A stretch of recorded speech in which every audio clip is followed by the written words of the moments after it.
السلام عليكم. عليكم السلام. دخلت عليكم السلام على النبي عليه افضل الصلاه والسلام. انا هدى اني كنت قاعده الناحيه التانيه ورجلي تعبانه والشمس كلتها بزياده.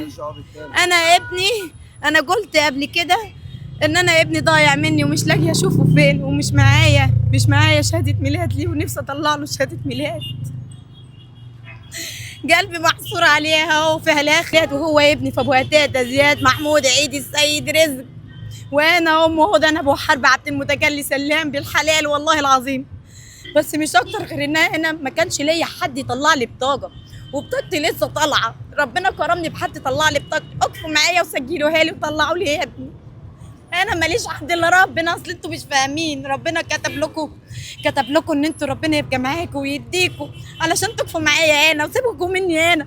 غيري كتير قوي في الشارع محتاج مساعده، محتاج حاجات كتير قوي يتعمل معايا صدقني. اقفوا معايا وسجلوا لي الواد.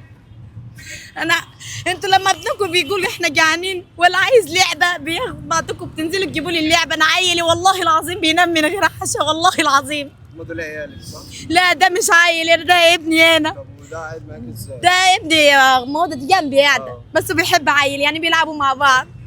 والنبي اكبر بخاطركم ربنا شايف عليكم شاهد بيك وشاهد عليا وشايفني انا وهيوقفكم جنبينا. انا من ساعه ما اتصورت قبل كده من وانا في الشارع وخدت بعضي ربنا كرمني بسكن وقعدت فيه اتبلوا عليا فيه وهو ربنا الشاهد علينا كلنا. اتبلوا عليا وقالوا لي اطلعي بره انت سرقتي. قلت لهم في كاميرات وفي حكومه هاتوا الكاميرات وطلعوني للحكومه. ده مكاني وانا ما صدقت جيت في نفسي اعمل حمام يا ولاد. البتاع الشمس خليهم يشوفوا. القلب على القلب رحمه واحنا كلنا مسلمين. أمة سيدنا محمد ما هيخشش الجنة دي إلا بينا. أنا هيقول أمنا هيقول اعملوا بيه. وين اللي عمل كده في رجليك؟ أنا من وأنا عندي 8 سنين. دي حادثة.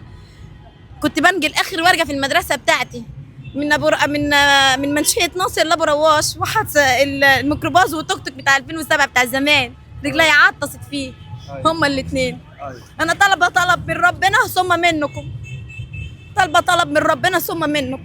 اتفضلي.